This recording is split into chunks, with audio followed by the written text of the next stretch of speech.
Hey guys, welcome to the Save Continue podcast, where every week we get together and talk about video games and video game related stuff. With me today is Brian Robinson. Hi, that's me. I'm Ryan. Welcome. Yeah, that's that guy. Yeah. And then it's gonna be two of us this week. Uh huh. So, what have you been playing, Ryan? That's actually a really good question. In the time since we last met, I have played through Spider-Man Miles Morales twice and gotten the platinum trophy on that. Thank you. All right. You. Uh, that game is fantastic. I consider it to be, personally, my game of the year. It's just a really, really awesome game. Um, I think the story that it's telling is very good, and it doesn't.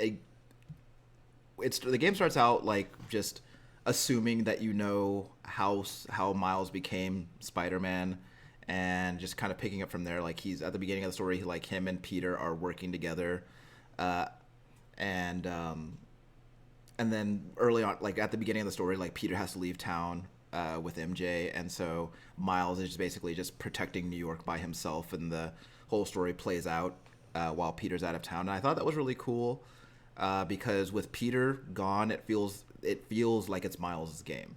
You know, it feels like it's just Miles' story, and he's not being a sidekick or in the background. He's like front and center the whole time, and I really like that. Um, and I think that the way Miles's powers differentiate themselves from Peter made the gameplay feel fresh because I played uh, the first game, and it made it so that like I'm not just playing more of the same, and so but overall I love that game a lot. And then Kaylee and I started Assassin's Creed Valhalla, and it's been a time so far. That game is A time? That doesn't sound good. I That don't doesn't know. sound good at I don't know. all. It's like I do think so. Are you Assassin's Creed out? No, I don't. No, it's not that. It's just that I think that like when this game was announced, I was like, I'd already gotten to the point where I'd accepted that what Assassin's Creed was like, what it is at this point, right? It's just like they're more action adventure video games with like more pronounced like RPG elements mixed in. Um, and but they kind of they're these games now have like a more like pronounced emphasis on like open combat. There are the stealth elements are still there, but it's still very much like has an emphasis on open combat. Like in this game, you're like going on raids with your Viking clan and like pillaging villages and shit. Um, Okay. and I think the game is like so far the game is actually very fun. But the thing about it is that like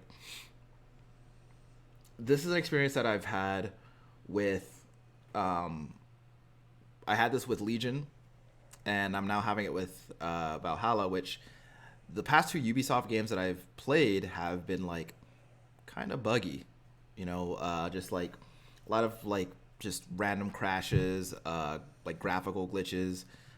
Sometimes quests are just broken, like maybe like they just like in the way that like maybe you fulfilled the quest objective before getting the quest, so now you can't complete the quest. Uh, Oh, yeah. So it's not like even like letting you be like, oh, you already did this? All right, give you the thing.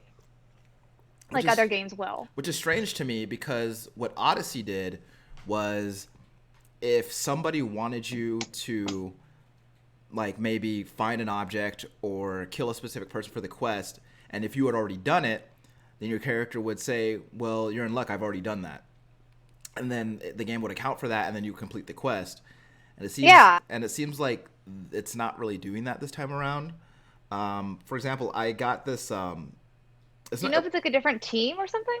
I don't know. I'm not sure. I didn't really look that much. And what's funny is because like usually with games that come out with the kind of frequency that Assassin's Creed is known for, I will usually take a look and see like which team is working on a given game. Yeah. But I've never really been like too like caught up on that stuff with Ubisoft.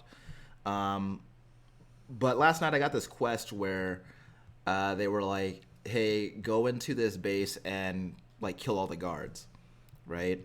And so I had already gone to that base and killed all the guards previously to like do something else. And Just, I mean, you found a base. There's some guards in I there. mean, They obviously needed to die. they were Like patching. there was no other like. Well, you gonna leave them there living? They were asking for it.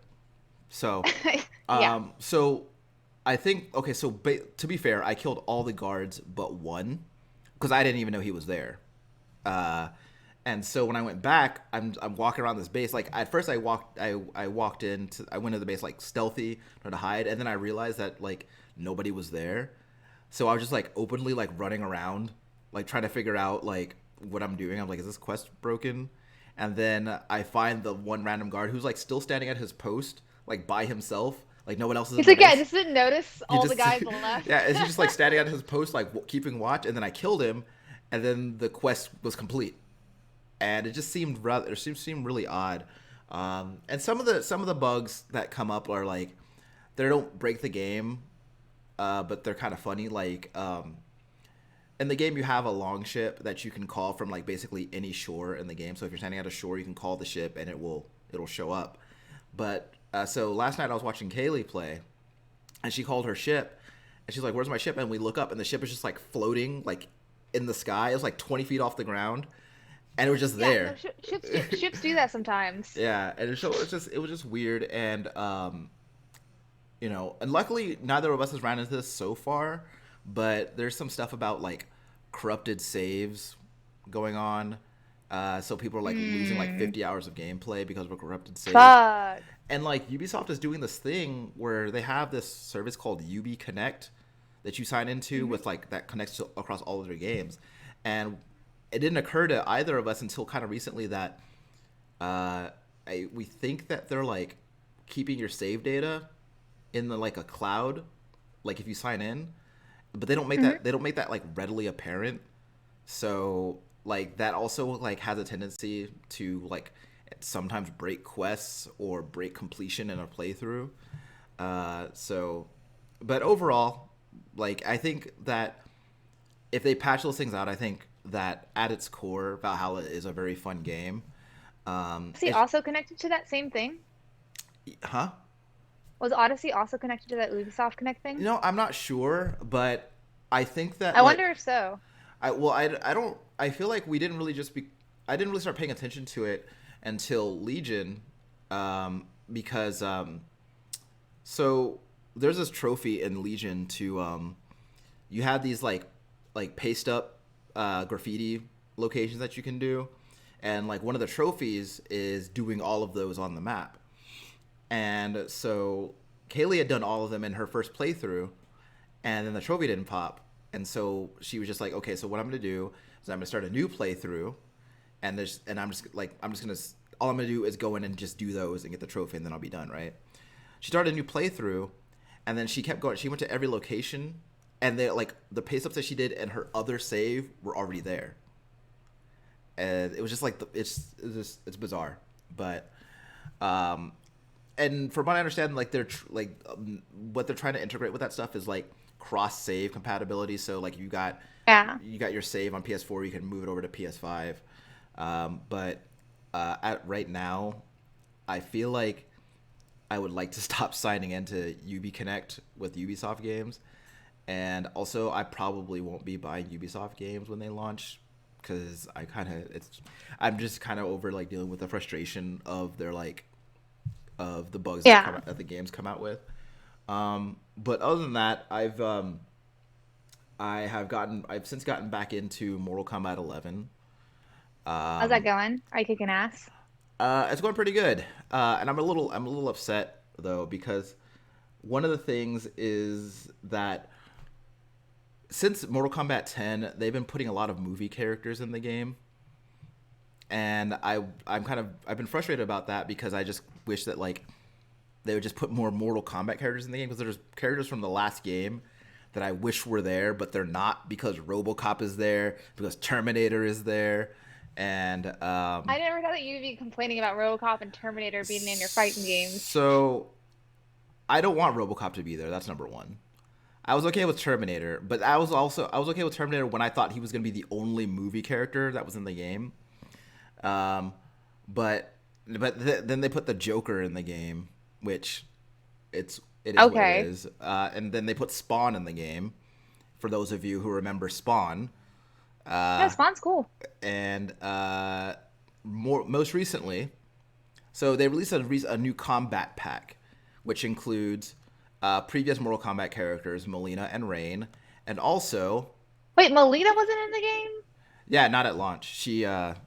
Yeah, but she just came to the game. But now, so we have Melina, Rain, and now one John Rambo is in the game, and who is all, Cool. which is he's also voiced by a one Sylvester Stallone. That actually is cool. So like I was on my high horse about Rambo being in the game because I was like, you guys don't understand. The roster's too big already, and they're putting all these fucking movie characters in the game, and it sucks. And then I go into I was looking at Rambo's like his frame data and everything, and his move list, and like looking at some videos. I was like, I don't know, Rambo's looking kind of decent. And then I actually tried Rambo, and then I played a few matches against other players who played as Rambo, and I was like, God damn it, Rambo's good. And so like now I don't feel like I'm upset about that because I no longer feel But justified. also, But I like because I no longer feel justified in being pissed off that he's in the game, because he's actually like really good. He's actually better than one of the actual Mortal Kombat characters that showed up this season. So well, I don't think that's. I don't know if that's technically true because I don't know enough about the character I'm thinking of to say that. But yeah, but seems eh, better to you or better for you. yeah. And then I've also been dabbling in a little bit of that Genshin Impact. You know what that is? Not familiar. So I mean, I've seen the name. I just like I'm not familiar with the game. so okay. Imagine, if you will, Shanae. Okay. Okay. Imagine Breath of the Wild. All right. Yeah, I can imagine that. Okay. Played it. Now imagine if Breath of the Wild were a Mhm. free to play Mhm. gotcha game, much to like your Fire Emblem mobile game, as it were, Okay. or your Final Fantasy Brave Exvius, as it were. Uh, Okay. so basically, the whole setup of the game is it's an open world game that has a lot of the kind of it has like the general feel and a little bit of the kind of the aesthetic of Breath of the Wild, but like with different like kinds of characters. It has like literally has like the same kind of climbing that you would find in Breath of the Wild. Like you can climb basically anything, but it's basically the setup is like you're this character who is trying to save this world whose name I forget right now. And as you go throughout the game, you can get party members. And so instead of the party members all being out at once, you switch to them using the D-pad. And they're each mapped to a different direction on the D-pad. So you push the D-pad in one direction, and that character pops out, and you play as them until you switch to another Got character. you. So the gotcha mechanic comes in that you can buy boxes that contain party members, and they have like a star rating system, and the highest have like a 0.2% chance or some shit of dropping. Uh, Yeah, it kind of sounds more like the Kingdom Hearts game meets Fire Emblem. So yeah, I got it. yeah, and so it's fun. It's a fun little game. I haven't put a whole lot of time into it, but the combat is fun. Like the spells and shit are like really fun to use, and it's an easy game to like kind of just chill out with. Um, I haven't put any money into it at this point, but it is a fun game, and and I'll see where it goes. I know that it has some kind of online co-op, so you and one other person can bring your characters into a game together and do whatever. Um, but yeah, it's pretty neat. It's free, so I figured I'd try it, and so far I like it. So Nice. Free is the best price. yeah, let's see how free it stays. But uh, Yeah. so what Uh, about you, Shanae? so I have been playing still a lot of Divinity. Yeah. My game that I've been doing by myself is about the same level, maybe a little bit further than I am with Birdo, and I'm trying to like not play it. Um, my parents bought a joint Christmas present for each other Cool. early, and they bought a Switch. Cool. That they have to share and take turns with. Yes, they Yeah. do. Except for Mario Kart, which Yeah. they got. Sure. And I think I'm gonna buy them an early Christmas present and get them a Pro controller for my dad, because Because he's a pro. he likes playing it, but his hands hurt like with that tiny thing. Yeah, it's just like it's not ideal at all to use those little things. And I don't have huge hands, but after a while they start to cramp up when using those little Joy Cons. Yeah, and he has like the stereotypical like dad hands that are all Sure. like gnarled and like Daddy's hands. yeah. That sounds so gross. I don't like that. But you know what I mean. Yeah. Big dad hands. Big strong dad hands. Uh, I'm thinking I'm gonna get them that in the next couple days and probably drop it off on Wednesday. And that are just like get it delivered. Sure. But so I've been playing Mario Kart. I also spent a lot of time helping them set up their Nintendo account and all that through Google Duo, which was mind-numbing. What the Like hell is Google Nintendo, Duo? it's like FaceTime. I see. Yeah, so like I was like video chatting with them, trying to help them The with worst. set up everything, like figure out how to like break the controllers apart and stuff. The worst. And like I knew, and I was annoyed setting up my Switch. I was annoyed setting up my 3DS. Yeah. It's not like they're not intuitive processes. They Sure. are very much like go to this website, come back sort of thing. Yeah. And yeah, I know all the complaints about the Nintendo Online, but it is super annoying setting up services on their console, much more than like PS4 and Xbox. Yeah. Get rid of friend codes. That's my ask of Nintendo is do away with friend codes. Let me have a simple online handle that I use and give to people. And they just type that in and not have to remember a code. I could just say the name. Yeah? And then you can remember that instead of having to write down my friend code. But I digress. I mean, it's a little bit easier if you get the Nintendo Online app. Like the Hmm. same with in-game chat, like Animal Crossing, and I think it's like connected to some other ones too. But I don't want to have to go between my phone and my Switch to like easily communicate with people. Sure. You shouldn't have to do that. And like it's really fucking annoying, Nintendo. Like it's really annoying. Yeah. Like well, my mom specifically is not good with this. Hmm. The amount of times I had to just ask her, I'm like, is it telling you to go to the website or is it saying to do it on the console? Like, what is it saying to do? Was super frustrating, and I just feel so bad for all of their like call center members. Yeah. Yeah, for sure. Uh, But yeah, I bought Mario Kart for my Switch. Because before I just played with my sisters. So I've been playing Mario Kart with my family because my sister and nephew also have a Switch. yeah. And then I'm playing another game that we'll talk about later. Hmm. And what have I been playing? It's been 2 weeks. I know I've played other stuff. A little bit more Fall Guys. How A are little you more how are Among you Us. how are you doing with that Fall Guys? Oh, How I'm many not good. crowns have you acquired? Zero. I also have Zero. zero crowns.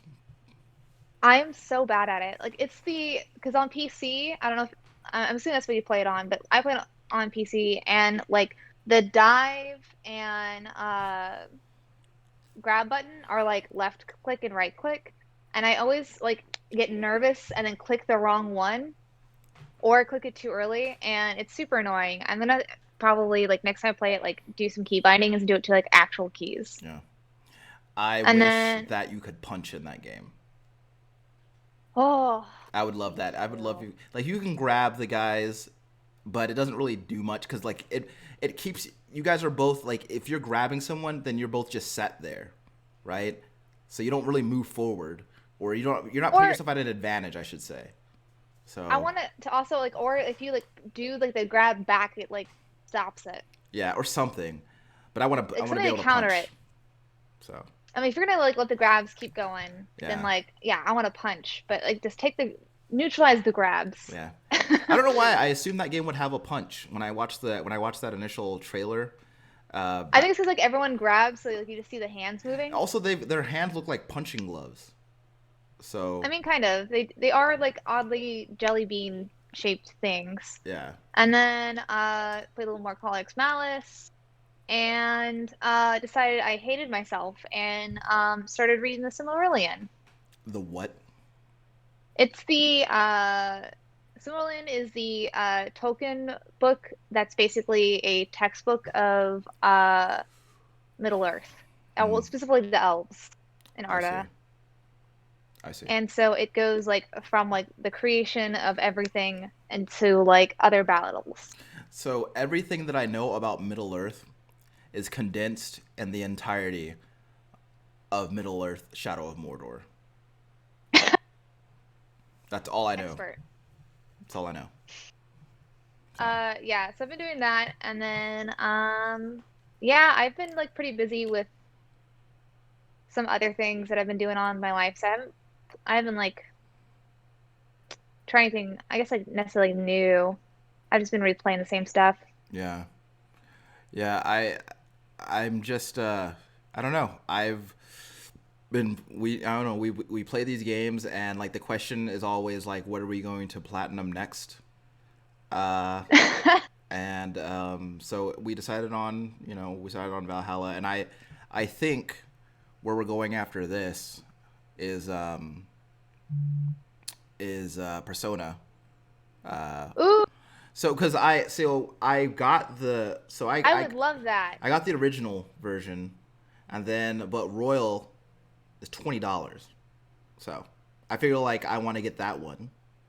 Yeah. So and apparently Royal has fewer missable trophies than the original release. So um, but something Good. something that Yakuza taught me is that I've been doing the batting cage minigame in Persona 5 wrong the entire time. And so I'm excited to get to the first opportunity that I have to use the batting cage in Persona 5 so I can actually do well at it. So I never did it. so it's weird because like and I Well, I never did it like once, yeah. but I don't know. I tried to min max everything, and I wanted everything like statted out, and I wanted to like so I know I normally did like was like looking for bonuses like of specific kinds or like multi-tiered ones, Yeah. and I think like the batting cages only gives like helps you with one thing. Yeah, so what I was used to with baseball video games is you aim the cursor wherever the baseball is because you want to hit the ball and the ball will go where it will, right? And that's what I was doing in Yakuza at first, and then I realized you got to aim the cursor where you want the ball to go, and I wasn't doing that. And then once I did that, I started getting home runs in Yakuza. Okay, so I figure the same logic applies in Persona 5, and I'm looking forward to seeing if I'm correct. Also, Persona 5 is Yes, very cool, and I'd like to get back it's to just it and it's a finish it. great game. And I honestly, Has Kaylee played it? yeah, she's played it. Did you platinum Persona 5, Kaylee? Did you platinum Persona 5? She did. She didn't. All right. Well, the question was like, I was like, well, you at least can like watch her have a new experience. Is where I was Yeah. like Well, leading to. no, like she But like no. yeah, she platinumed it, and I think and so what I was gonna say was like I'm surprised that I managed to avoid Persona 5 spoilers for so long. Like I haven't heard anything past where I stopped, and that's amazing to me because that game has been out for over 3 years now.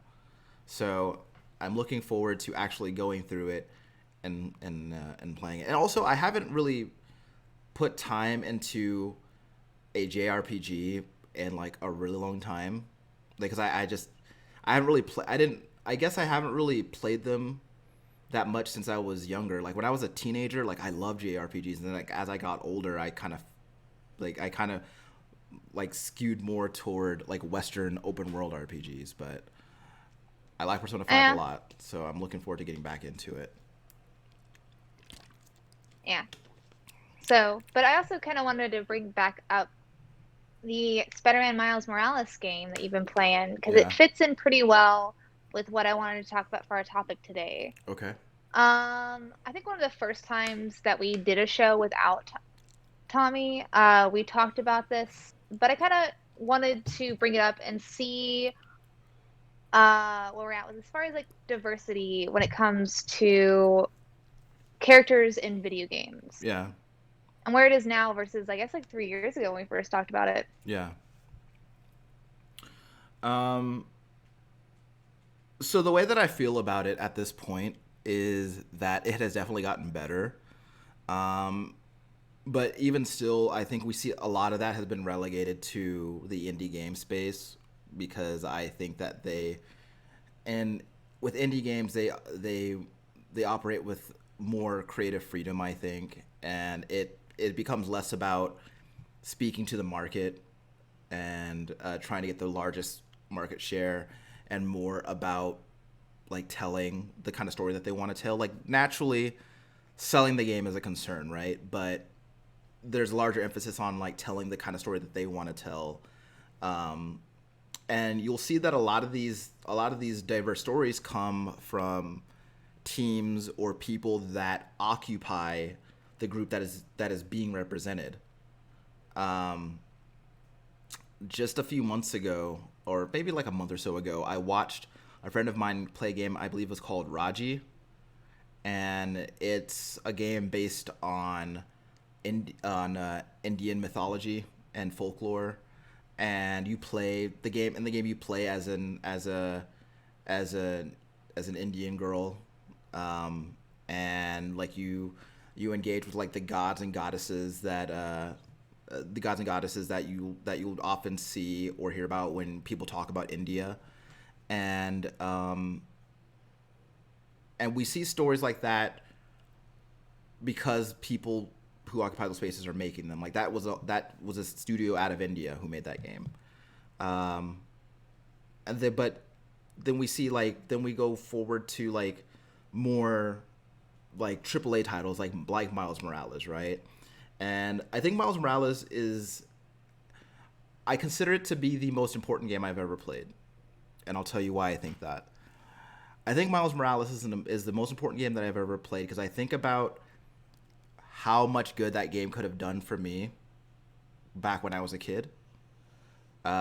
When I was growing up, like the superheroes that I saw and got to play as were like white dudes, and I don't even remember the games that I played where where I got to really play as a female superhero. Um, I definitely don't remember any. I definitely didn't have any video games where I got to play as a black Like, superhero. and even then, like if you did play a game with a like where you are like a black person, like it was like different genres, like and it was and like some of them some of these games, like even when I like worked at GameStop, I was just like, this feels like I'm just reading titles of black exploitation films. Like a lot of the stuff, I'm just like, oh, this isn't like anyone's point of view. This is a stereotype that you put Yeah, into a game, or they're used as like the character who is like the comic relief, yeah, or like the caring like father figure of the Marine group, yeah. or something like that, where it's just like that's, I mean, it's at least you're seeing people of color, but like, is that story anything new, or is it an actual perspective? So that's the thing too. And Is I feel like, I'm sorry. Go ahead. yeah, and like I love the Miles Morales like Spider-Man movie. I have not played the game yet, Yeah, but I've also read some of his comic books, and as far as it goes, like Berto absolutely adores him. Like having a Mexican suit like Spider-Man, like even if it's just like half, is so exciting for him. When Miles Morales got announced, he was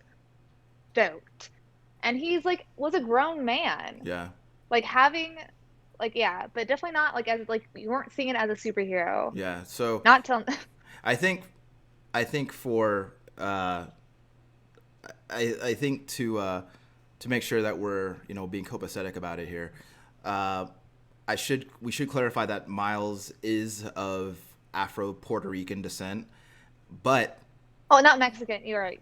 Yeah. Sorry, Hispanic. But like that's the thing too, right? Is that like I apologize. that's the thing too though is that like Hispanic kids and black kids have a hero that they can look at and say, "Hey, that's that's me," right? And again, I think about when I was a kid and I didn't have that, and I think that because I didn't have black heroes to look up to, like black superheroes to look up to, like that kind of caused a lot of shit for me as far as kind of reconciling like my blackness while living in society and places that are predominated by by white narratives. Um, and what I liked about Miles, what I appreciated about Miles Morales is that his ethnicity is you engage with it while it is not being used as it's not exploitative, right? It's not it's not used in a way that I feel is um uh like heavy-handed or ham-fisted. I think that it's done very smartly, and because I think that like for as much as I talk about being black and the experience of blackness, I don't I don't let it dominate every conversation that I have because Yeah. I'm out there. There are parts of me that exist, you know, not in spite of that, but in concert with that, right? And but at the same time, the Spider-Man Miles Morales also does engage with the identity of being black and the importance of black people filling these spaces. And I want to talk about a specific moment, and it's not a story moment, but it is something that I saw in the game that has by now, as I'm sure, is blown up on the internet. But there's a point in the game where you come across a Black Lives Matter mural, and why that wasn't it was impactful to me because Insomniac did not have to have that mural in there. It is not something that there's the story would have been the same whether that mural was there or not. But it was important to me because it felt like it told me that there's a developer who actually would like to engage with that, and it feel like it's important to feel like there are people on your side in that. And it was very powerful in that way. And but for every Miles Morales, right, there is another game where black people or really any people of color are represented like really poorly. Because I look at like one of my prime examples with that is I look at the Shadow Warrior games. Um, Now I'm not going to be offended on behalf of Asian people because that's not my place. What I will say is that I will always find a white guy doing what he feels is his best impersonation of an Asian person speaking English to be distasteful, right? Uh, Yeah. and people make the argument of, well, that's just what those games have always been, so that's just what it is. And it's like, well, that's a shitty argument. Like if it's you want to keep something shitty because it has always been shitty, that doesn't make any sense. Um, but I do think that but in all fairness, I do think that Shadow Warrior is an isolate. Is I shouldn't have said for every Miles Morales there is a Shadow Warrior because it's not really the case, right? Um, I feel like there's more in general speaking, there's way more Shadow Warriors yeah, than there is Miles Moraleses. yeah, And I mean, and that maybe not all of them are as egregious as Shadow Warriors, which I've never played the game, so I can't speak upon it.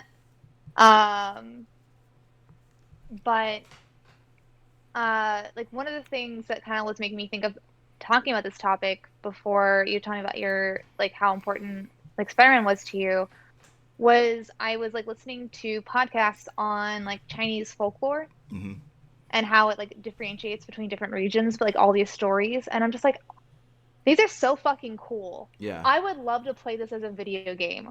And it's just like it pisses me off that we just like unless like that country of origin makes it or it feels like it can fit some other like narrative going somewhere else, like we don't really see those stories. And it sucks because there's so many good of them. And it kind of made me think of like why do like so we look at AAA games like Red Dead Redemption. And I know like with the Grand Theft Auto series, obviously we've had people of color as like the main protagonists before, but like I would be super down for a Red Dead Redemption game like where you like the main character is played as like a person of color because there's so many different ethnicities that have stories and history of that time and can also be badass and cool. Like the stories do exist out there where they're not just like victims of oppression, which they are. Like I'm not denying it, but I do think that like showing that and also like showing the strengths and like successes in video games would be super cool to see. Yeah.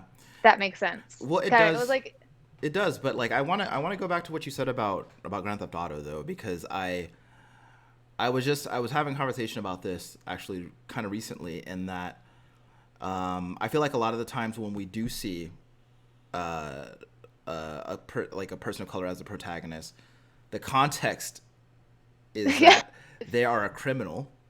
And granted, they are a criminal that you are supposed to empathize with because you are playing as them, so you get to see all their conflict or whatever. But at the end of the day, they are like you're still the main character in a Grand Theft Auto game. For and I guess that is worth however much stock you put in Grand Theft Auto narratives. Um, but I if just people even know them.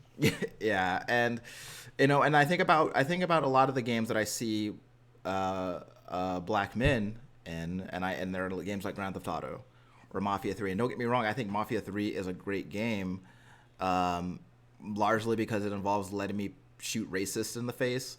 But um, I'm still I'm still a criminal who is killing people like in mass, and and it kind of sucks, right?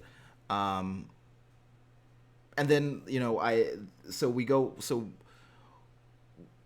now with Red Dead Redemption, it's kind of we it's Red Dead Redemption did a few things right because they do engage with that, um, with kind of they're not really engaged with like the whole idea of people of color not being front and center, but they do engage with like giving the black characters in the game some kind of voice, and they have and letting them show some kind of agency.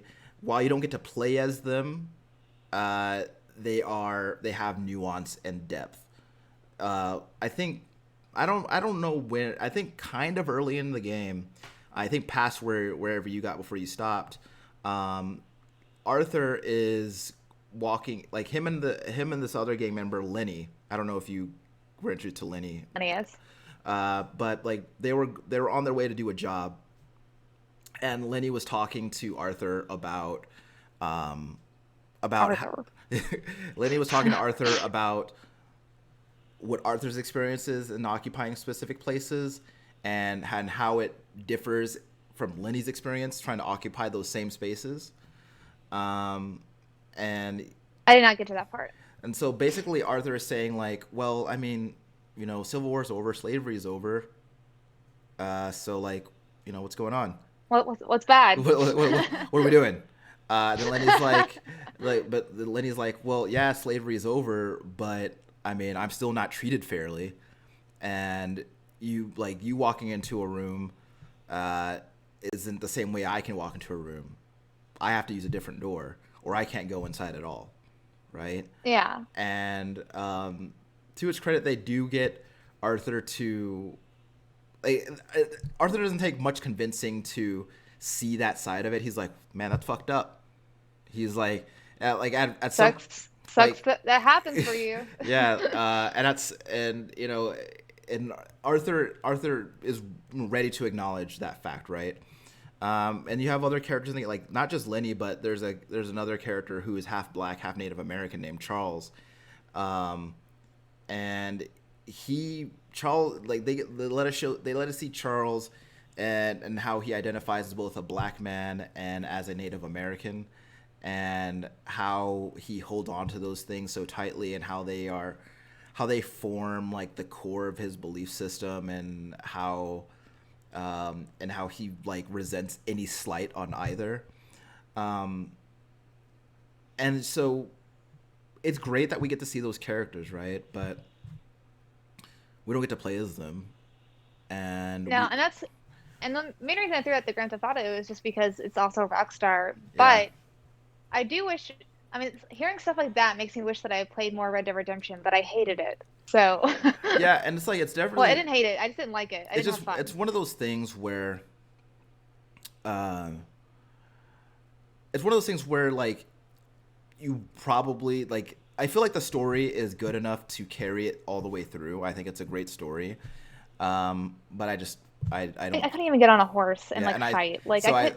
and that's the thing too is I think that like that game strives for realism so much that it kind of keeps a lot of people from being able to engage with the story because they just can't get very far. But that's besides the point. But for like But yeah, as far as I'm glad to hear that that happens, even if it's not a playable character. yeah, But it kind of also goes back to like where I was talking about before, like seeing like all the PS2 games. yeah, None of them that had, I mean, none that I could think of off the top of my head that had like the main character as like a person of color, it not be some sort of like Def Jam game or uh like Yakuza. Like it all just like is like yeah, but like you could have this other story with these other people. You can like there's been a billion like World War II games. yeah, Like yeah, why aren't like we talking about like I can't think of a single like World War II game where there's like Asian Americans who are in the military and having like maybe like and having to like deal with this. Like why not have their issues as well in there when like the Japanese internment camps and stuff are happening with like World War One. Like I don't know, like have like more depth to it and a different perspective if you're gonna do the same story and it doesn't ever yeah. happen. So like that's see, this is how fucked up representation is in video games. This is how fucked up it is. Back when Battlefield One, back when Battlefield One was announced, they showed a black soldier on the cover, and people were just so fucking pissed. They were so pissed about that. There's like there's no fucking no black there was no black people in World War One, and like what they didn't realize is that there's a very well known company called that went by the name the Harlem Hellfighters, who won a lot of battles in World War One, and it was an all black company, right?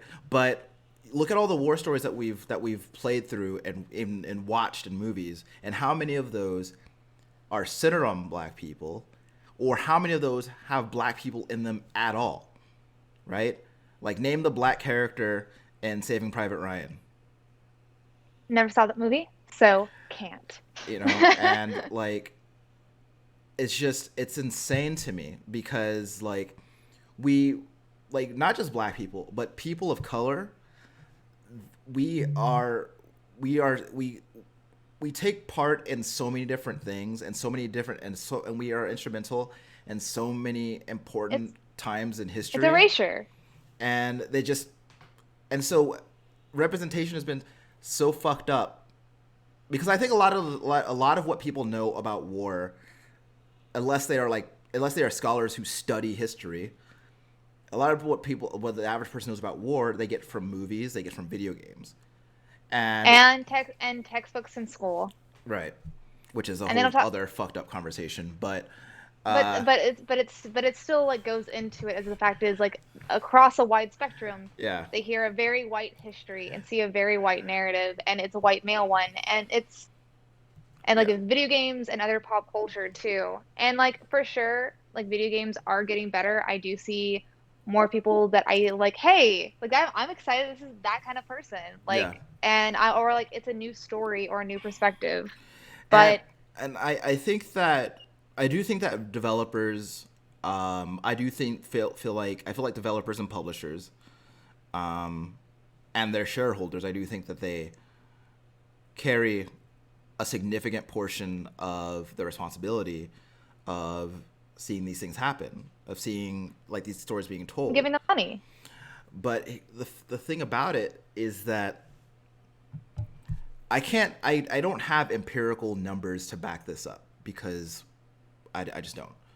But you see the whenever a developer shows a story that centers around a person of color or a woman or a trans person or a gay person or a non-binary person, the knee-jerk reaction is, why are they shoving this shit into my video games? I don't need to see this shit in my video games. Having a gay person in your video game doesn't make it more interesting. Having a woman in your video game doesn't make it more interesting. Whatever. That's and that keeps getting rattled off over and over again. And what they don't understand is that people of color, women, gay people, trans people, non-binary people, these people deserve to be in video games and have their stories told, because these people exist. And the world isn't populated solely by heterosexual, cisgendered white men. It's not. But these are the stories that we see, and these are the only stories that are being told. And then so we, going back to Assassin's Creed, we look at Assassin's Creed, right?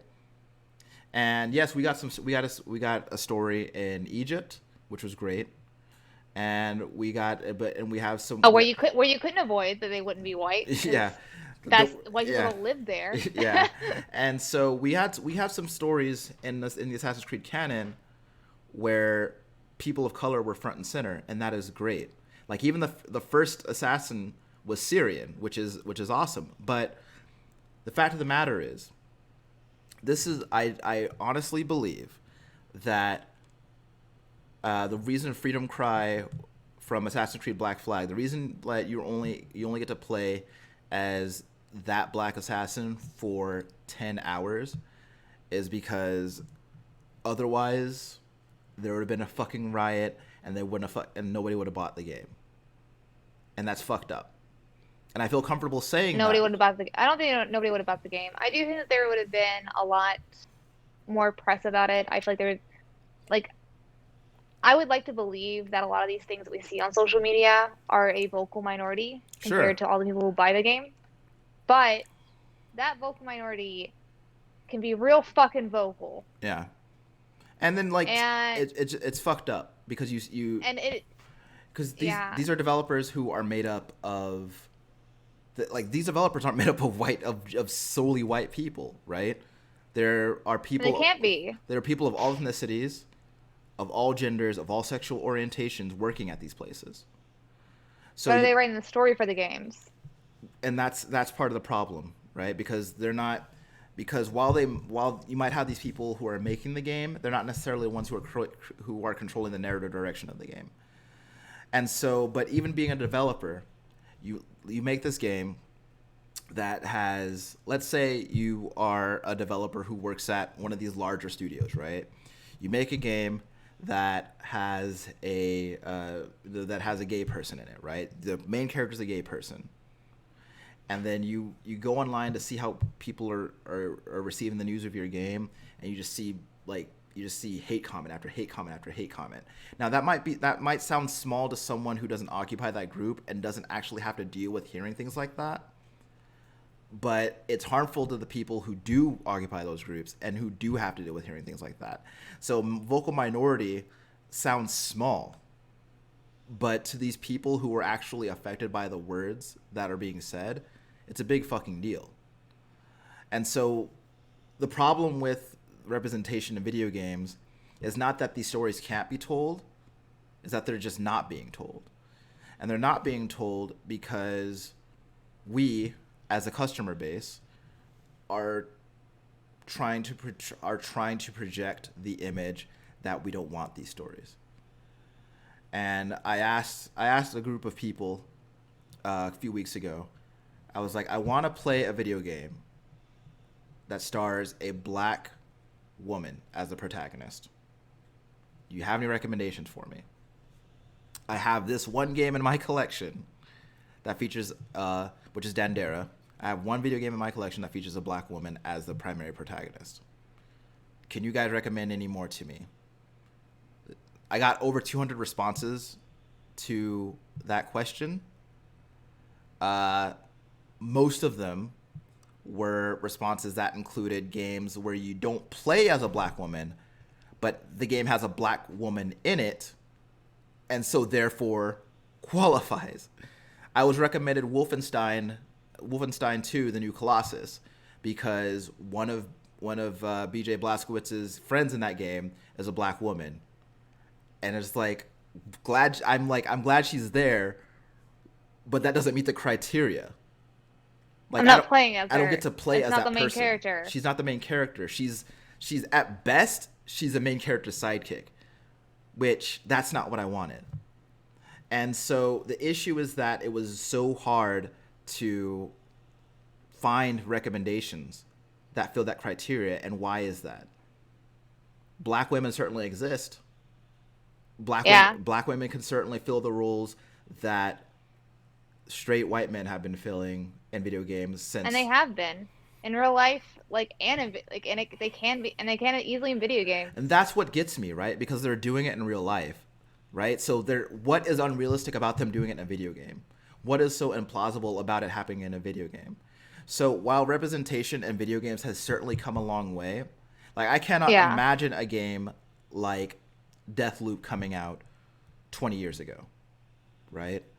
I can't imagine that because I can't imagine. I can imagine Deathloop coming out 20 years ago. What I can't imagine is Deathloop having 2 black main characters. I can't imagine that, right?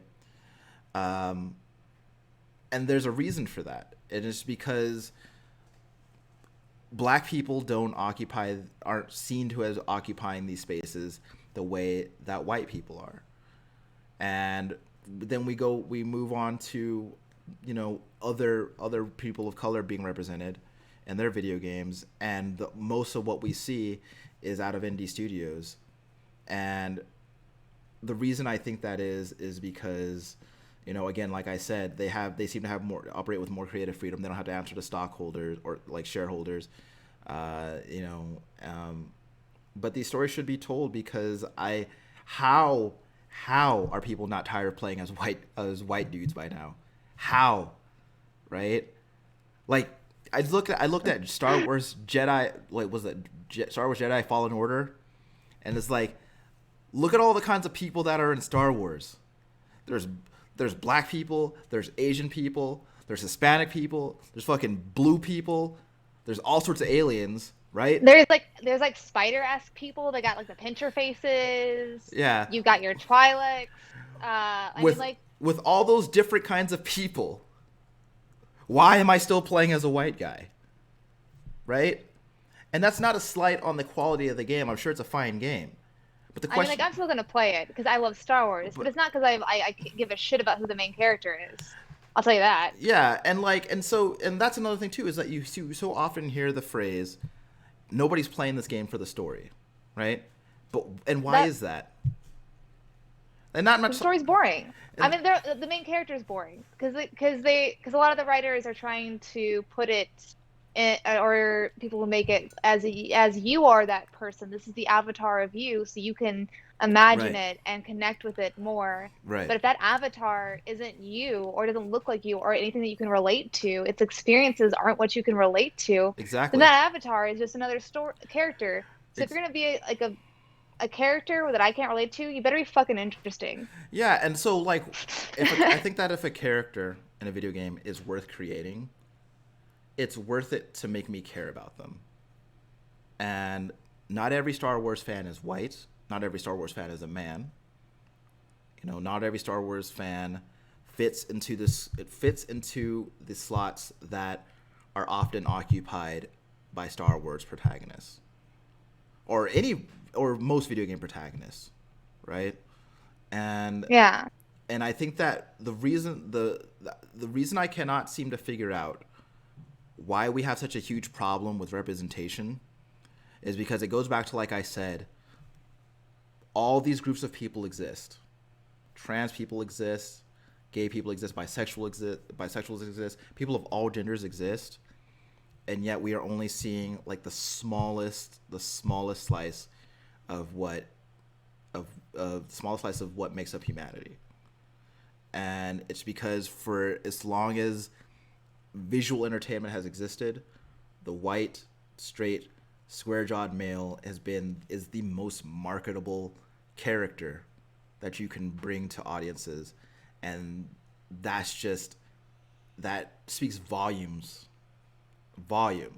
of how the gaming community sees people of color, women, gay people, um, and how society Trans, and how and not how non-binary. and how society at large sees all of these groups of people, I guess, and or doesn't see them would or probably doesn't be see more them, accurate. right?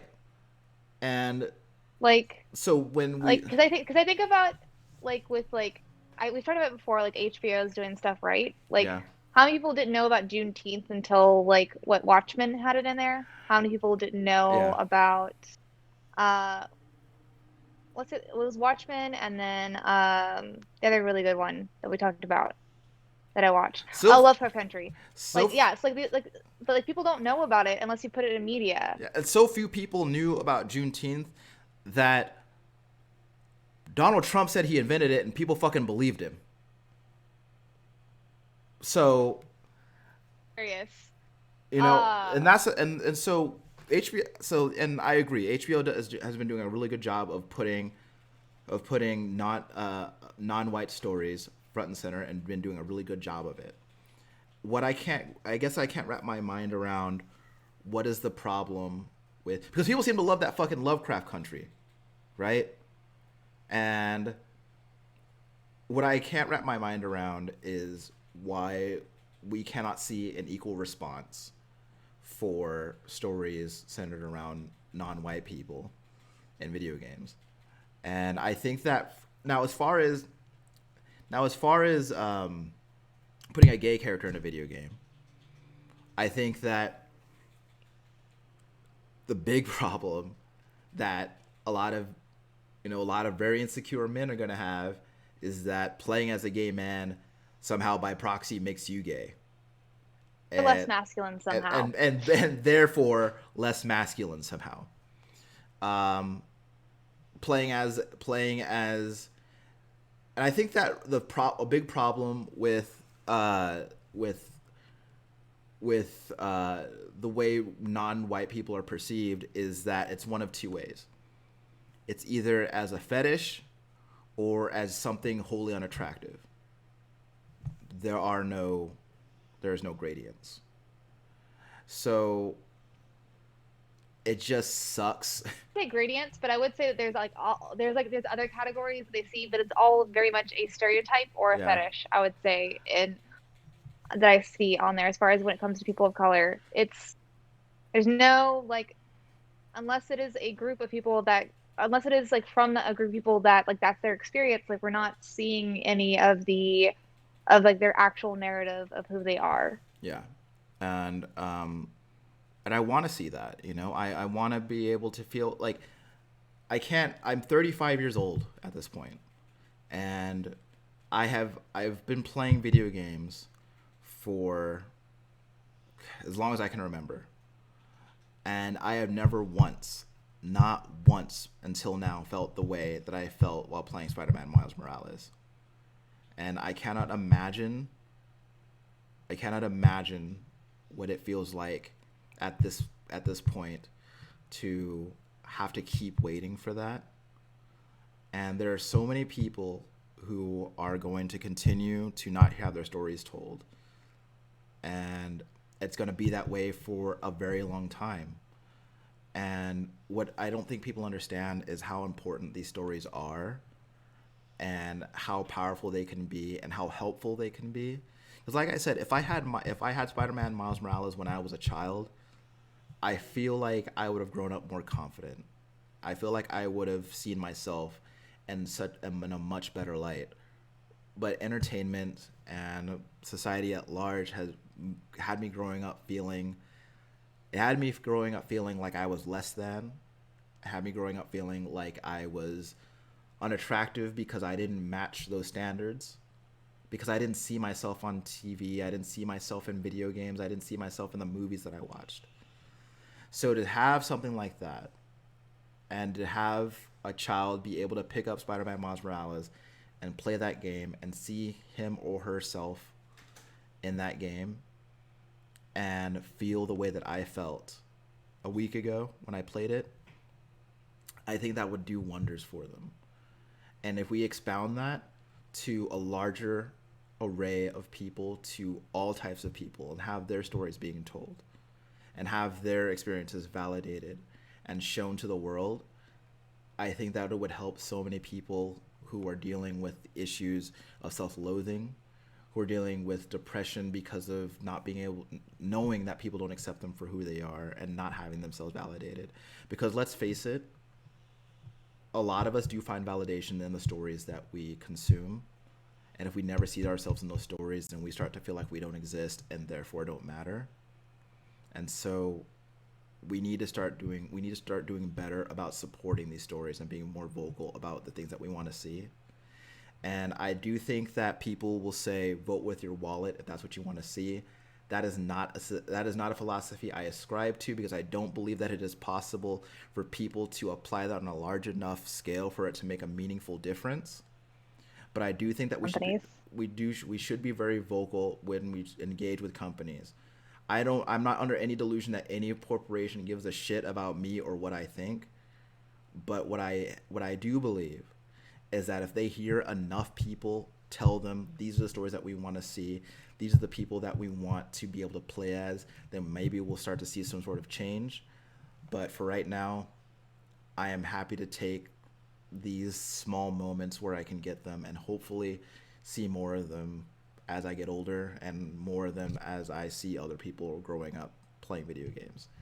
So that's just really my take on representation in video games. It's gotten better, but it's still got a really, really, really, really, really long way to go.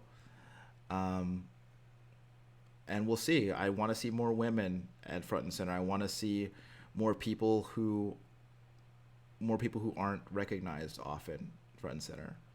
I want to see new narratives. Yeah.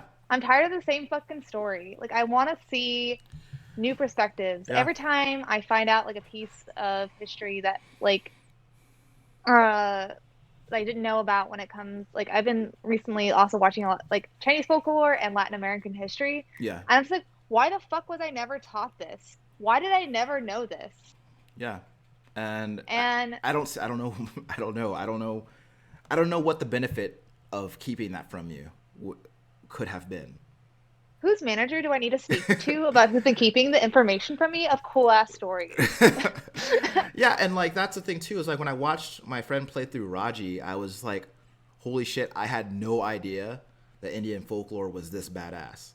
Because Dude, I had no idea. there's so many angry gods and like all the stories I've read. I'm like, this is fucking Yeah, and that's and it sucks because like those kind of games, they don't tend to sell very well or make a lot of waves.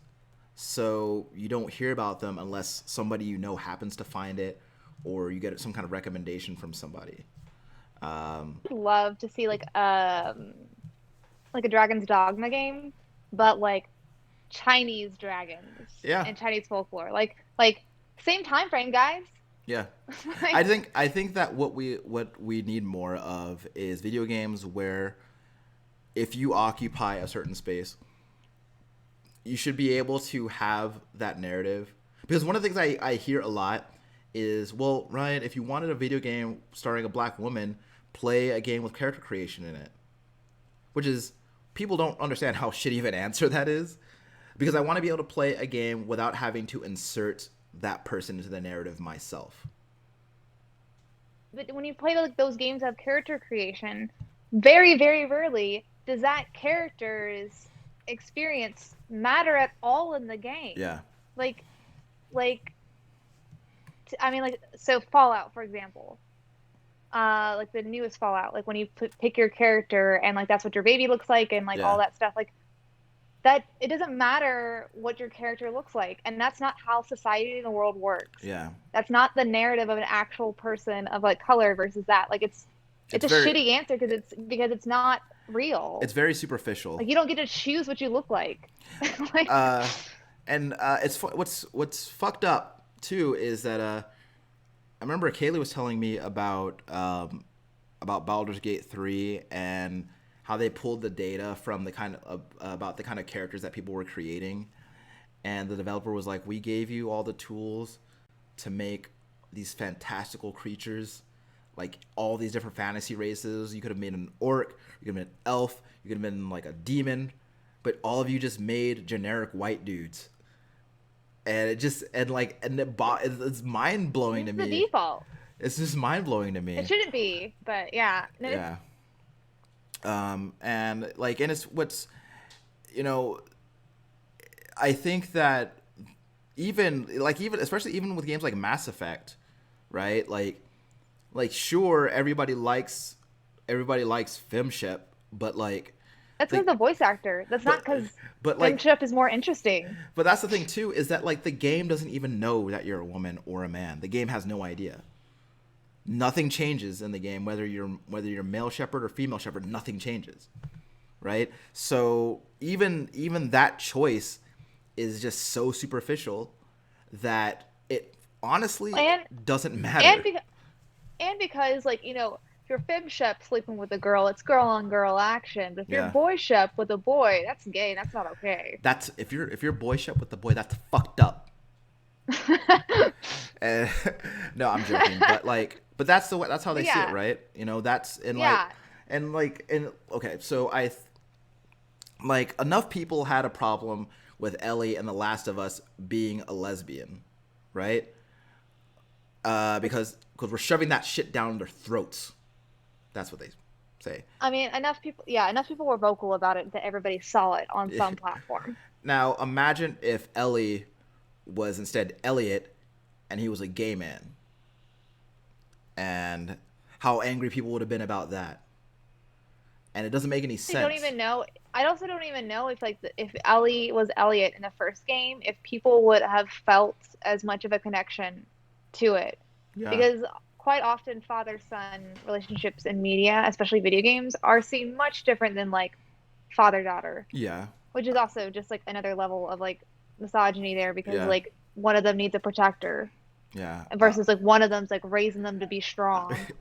Yeah, It's and that which and is it's I think that and that's the thing too, is that um I think about God of War, and how there's just like meme after meme after meme after meme of Kratos saying boy to his son, which is whatever, but I mean, it is a problematic word. I do I in like any general context, but I will say also just like it was funny hearing him say it, but it would have been funny if he just said son, son. Because I also laugh at the Jason thing in what was that? uh Heavy Rain. yeah, Jason? Anytime a character yells a name or something over and over again, love it. yeah. Well, I wonder what God of War would have been like if Atreus were a girl. I wonder what God of War as a series would have been like if Kratos were a woman, um, and if that game would have performed the same way, if it would have had the same reception, if people would have had that same affinity for Kratos, had those things been different. Um, I And think, some of it would probably be like the people saying that you're shoving like women down our throats and like why like this is a strong character, why would it be a woman? yeah, Some of it's probably marketing just because as far as like body frames go, masculine bodies like biologically like they're normally bigger, stronger. It doesn't take them as much to get stronger. It doesn't take much for a guy who doesn't work out to be much stronger than a girl who does regularly. Like it's right. just there are those things that are different. So I do get in some aspects where it's like, oh, where it makes sense. Granted, Kratos got like the strength of a god, so this is mythology, and women can just be imbued with super Yeah, strength. To be fair, but I do think that there is also something to be said about the aspect of the male body, like for a long time being more like seen as more powerful. yeah. Not saying that it's right, but I think as Kratos, like it would turn off a lot of people who aren't even like that misogynistic, but maybe just have those like preconceptions as far as like what does power means, even if they're not consciously acknowledging it. It doesn't look like it's powerful or cool of a game because it's a more feminine body there. Well, I do think that because of the society that we come up in, I think that we do, like all of us, have some sort of misogynistic ideology like ingrained in us at some point, and it's at some point it becomes on us to kind of unlearn that stuff and not be shitty about different genders occupying different spaces. But I also think that I think that these are we live in a time where video games can be literally anything that anybody wants, and I think that we have more than enough technology necessary to make it so that Kratos could have been a woman or anything else, because like why fucking not? It's a fucking video game, and It can be Mr. Meeseeks. It yeah, doesn't matter. yeah. I mean, because in the background, it's just everything that makes him who he is, as far as the things that he can do. It's all just fucking code. So program, program the character to do whatever you want. I just think that if we keep falling back on, this character is a man because this, then we lose sight of. Oh, but I'm saying like as far as sales go, people who like see that, like yeah, for sure. Yeah. Like may have those things, and like it goes back to what you were saying before, is people aren't seeing it, they don't see it, Yeah. and it's not what people's like expectations are. Yeah, and So people get angry. I was looking at a conversation about the game Control, and like someone literally, I remember someone said, the conversation started with someone saying that Jessie being a woman doesn't make the story more interesting. So why did Jessie have to be a woman? What are you doing? Or like you like not what are So you why doing? not? If it doesn't make it more interesting or like less It wasn't. interesting, then why not? It wasn't. What are you doing? I think I was. I think I misquoted, but like he was just basically like, the story of Control isn't made more interesting by Jessie being a woman. There are all these other problems with the game, and her being a woman won't save the game. And my whole thing is like, Jessie is a woman because she's a woman. That's it, right? Like women exist, so Jessie is a woman because she's a woman. There doesn't have to be a motive behind her being a woman or her looking the way that she does. It's just she's a woman because that she's a woman and women exist. And I think that if and that's a problem, and that's the thing with games like that, not like that, but like game where that's a problem with the way people see games that have women as the lead character, is the focus moves from the story of the game and everything that the game is about to fixating on the fact that there's a woman in the game. So if the game sucks, it's her fucking fault. But like if you're saying Jessie being a woman doesn't make the story more interesting, then you're not paying attention to all the other weird fucking shit going on in that video game, where chairs are flying all over the room and there are safes that teleport you to another location and shit like that. And so like when people say shit like that, it's almost like they're not paying attention to any other aspect of the story or any other aspect of the video game except for that part that they don't like and the part that they feel is being forced on them. And the thing, and it comes, and they're like, oh well, like I don't like this aspect because every other people do. Like there's a whole fuck ton of reasons people like bitch or dislike or give like hate or vocal about like why they don't like these like gender or sexual orientation choices. And regardless of what the context is, regardless of if we're talking about a man, woman, some sexual orientation, whatever, if you're using the term "shoved it down my throat," that means you had a problem with that group of people already, and you're hiding it behind what you believe to be objective criticism, which it was not. So when you say you're shoving you're shoving a female protagonist down my throat, it's like, well, that's you just having a problem with women, and this is how you're kind of telling on yourself. And no one's forcing you to play this game. Yeah. No one's forcing you to be like to look at any articles or read anything about it or to go onto any of the social media and see it. Like you don't have to. Yeah. So, and I feel like developers have been better about being upfront about the kind of characters they're putting in the game, the kind of protagonists that they're putting in the game. And that's great, And I think that, being candid about that sort of thing, and uh, being open about the kind of representation you want to get across is really really awesome. I'm looking at this new generation of consoles because that's kind of how I measure timelines as far as video games are concerned.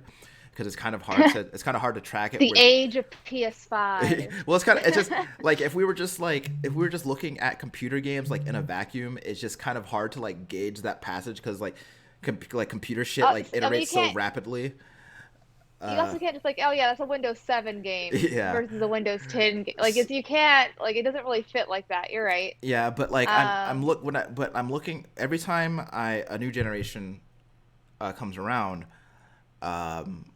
I look at it and say, well, this is what I hope This is what I hope happens this generation. This is what I hope I see in this generation. And it's not always stuff about playing video games differently. It's about what kind of things am I going to see in the game? What kind of stories am I going to hear being told in these games? Now that we have a near limitless resource to tell these stories and a near limitless font to kind of draw upon to realize these stories, what kind of stories are we going to tell? And if we're using all this processing power to tell the story of another angry white guy bent on revenge, then what the fuck are we doing and why are video games? So it's pretty much how I feel about that. So basically, to bookend it, I will say put more people of color in your video games. Put more white people in the background for a change, and let people tell stories that represent all of us instead of some of us. And maybe video games will get better. I'm also gonna tack on there. Have your writers and your creative directors create better stories, tell different narratives. Let more women and people of color into the writing room, please. Yes. Let more queer people in the writing room so we can get more stories and stop having the same recycled shit and stop having to make our own headcanons so that we feel represented in the games that we play. Basically. Yeah. So I don't really have anything more to add, but I do want to bring in our new segment. Oh yes, absolutely. I was looking forward to this. So in absence of our third musketeer, we have now decided that we're going to do Help Me Tommy One Kenobi, You're Our Only Hope. Yep. Where we're gonna go through and play games that Tommy has said he really loves, likes, he's done and check it out. Yeah. And this week we've been playing Nier Automata. Mm-hmm. Yeah. So I booted up that game for the first time after our conversation. I booted up for the first time in like a year or so, and I immediately got into it. I was like, man, I forgot how fucking good this game looks. It's a good looking fucking game. Right. I honestly am surprised on it because I've never played it before. Yeah. And also, sorry to rewind a little bit. Part of like also while we're doing this is because I want to see if playing all these games that Tommy loves will make me better at video games. They will not. I mean, it's only week 1, man. So, Tom had recommended Nier Automata to everybody, but me and him talked about it. He kept telling me like I would like it, and he was right. Yeah. So I saw him play it some. I saw a couple of videos, and it was always like that beginning first playthrough part where it goes through like all the transitions, and I thought that's how the entire game was. Yeah. I thought it was always that. And so when he said that there was all these multiple endings, I thought it was like where you died at, like in that thing, but a different ending. I see. And so I never got that the playthroughs he's talking about it's playing through new stories. Right. That when you play, it's kind of like New Game Plus. Like they have different starting points. Yes. Yeah. It's similar as in like, oh, it recognizes that I've played it before and it's doing something different. Yeah. I never the way he described it, because he said that like some of them you had to do it like a specific way. I didn't get like what he meant as far as story. I didn't know how I mean, I knew Square Enix made it, but I didn't know how like RPG it was. Yeah. And I realized that, and so with this, I have definitely gotten a little bit better at twin stick shooters. Okay. because I kept replaying because I was like, because I thought because of how the game was, every time in that beginning part I would do like badly or get hit, I Yeah. kept redoing it because I didn't think there was like that much of the game.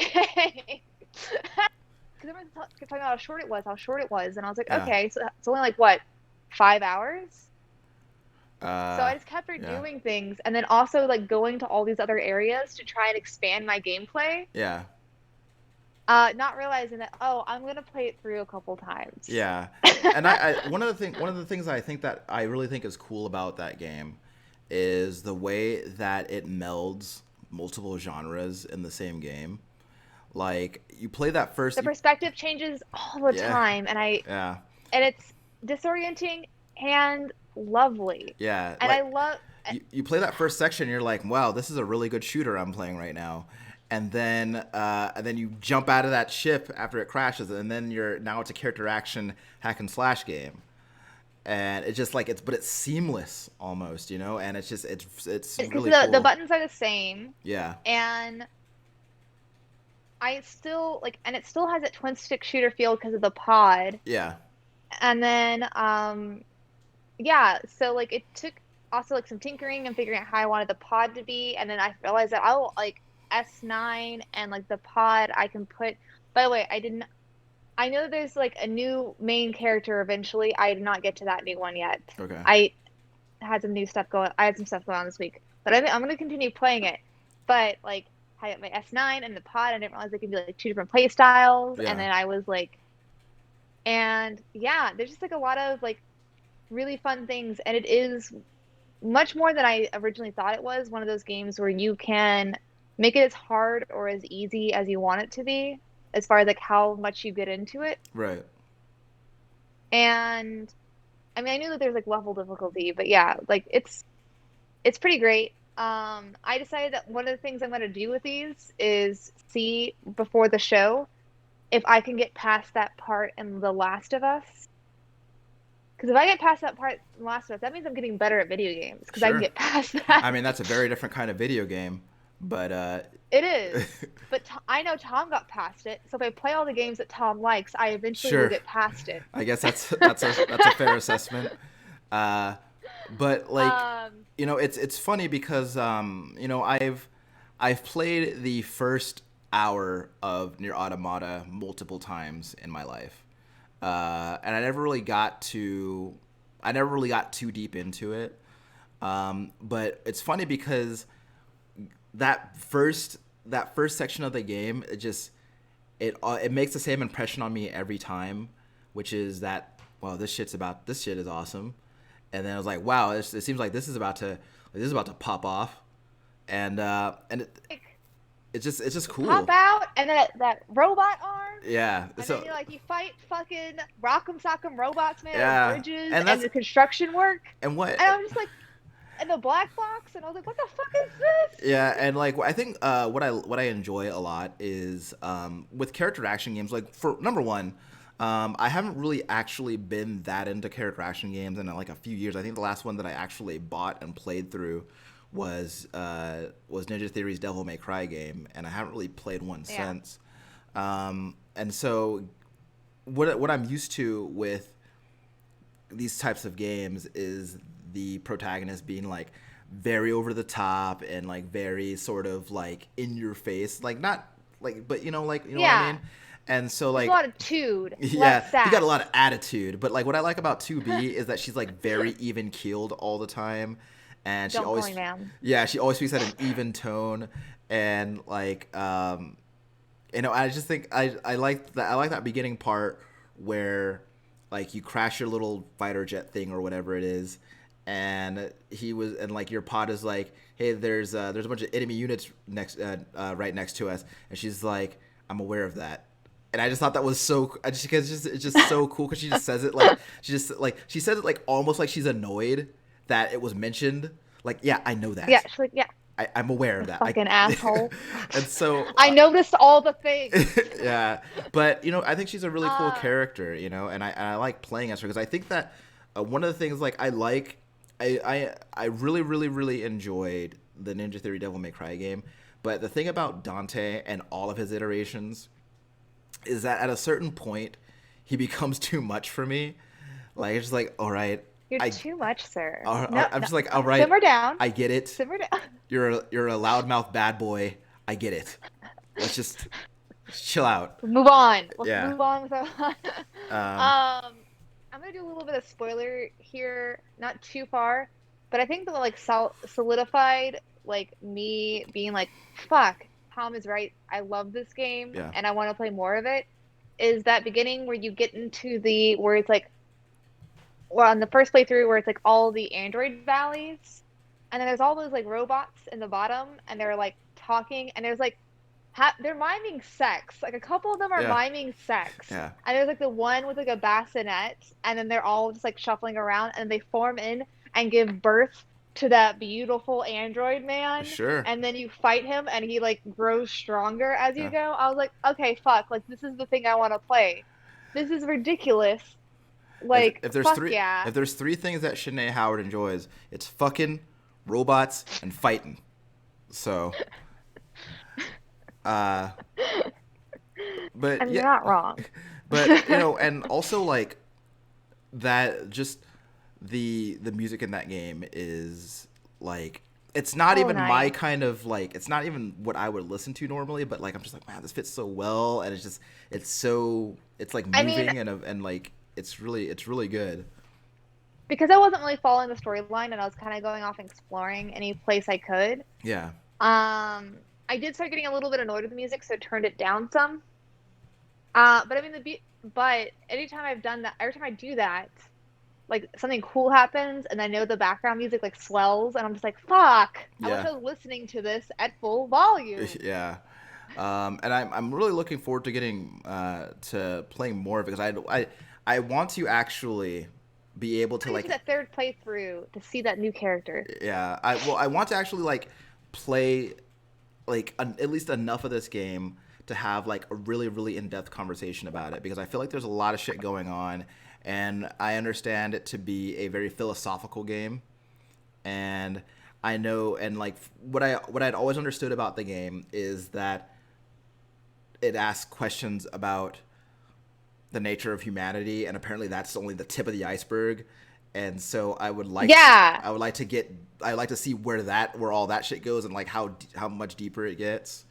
So I had assumed that you had played a lot more than me yeah. because of how my schedule had been this week. So I did go onto Wikipedia and read the story, and I'm just like, what the fuck?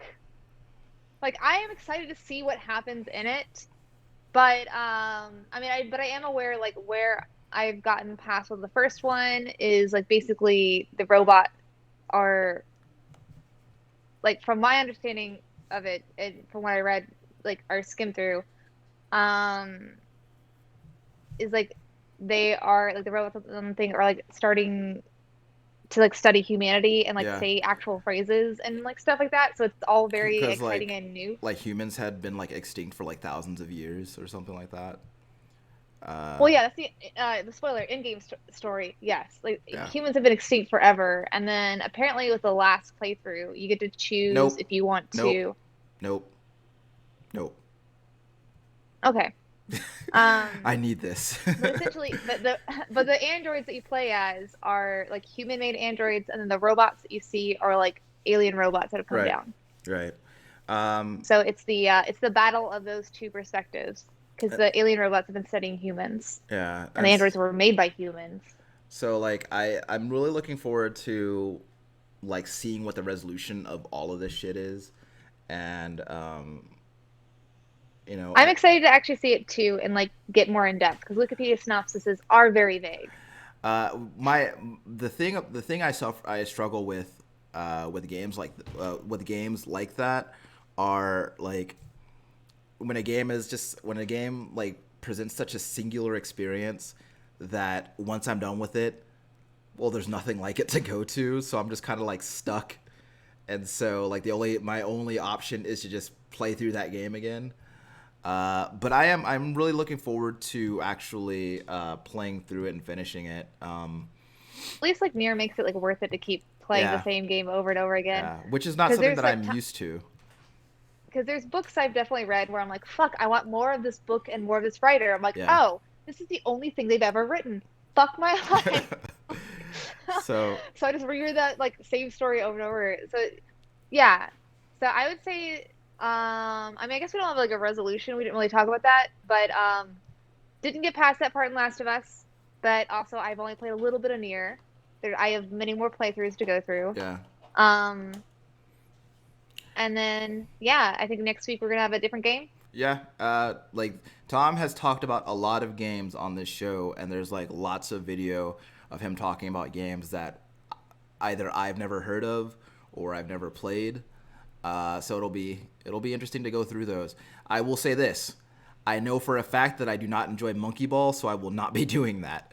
But We won't do that one, but maybe by the end of this, or by the time it gets back, like if Tom comes back, that will be better games. maybe, Maybe, but probably not, but but we'll have more definitive proof because we'll have a larger sample size. yeah, for sure. Uh, but yeah, I mean, Tom and I. What I find, what I found most attractive about this is that Tom and I's taste, for with very few exceptions, they often diverge, and he and I are very rarely playing the same games. So this actually gives me, and I know for a fact that you and I are never playing the same games. Uh, The only chance would have been Persona or God of War. yeah, and, yeah. But other than that, I think all three of our tastes are pretty different.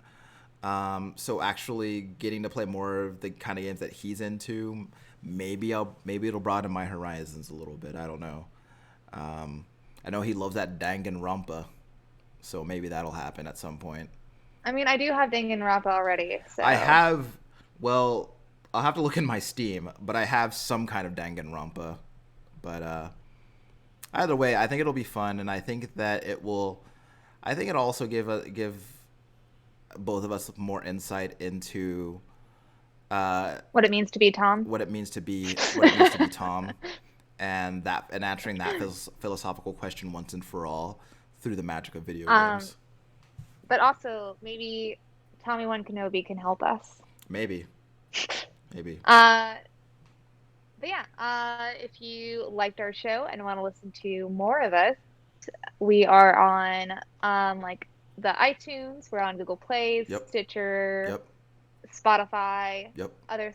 other podcast apps. Yep. We also got the Instagrams. We have a Discord server, which will be linked. And if you're not watching us, we're on YouTube if you want to see what we look like. Yeah. If you want to do that. Also, I have been asked again about what's going on with being able to ask us questions or give us comments to read on the show. I don't, as of right now, I do not have the requisite access to the Save Continue podcast email account, so I'll be creating a substitute until such time as I can get access to the original account. But once I do that, I'll start leaving those in the descriptions of the episodes, and I'll start shouting it out on the show, so that you guys can write in and talk shit to me and Shanae and Tom. Please do. Yeah. We all need to feel much worse about ourselves. Uh, I also should have mentioned, I guess there's a fourth thing that Shanae enjoys, which is having shit talk to her. She loves that. Ultimate fighting. Yeah. Yeah. But yeah, and bye guys. Later.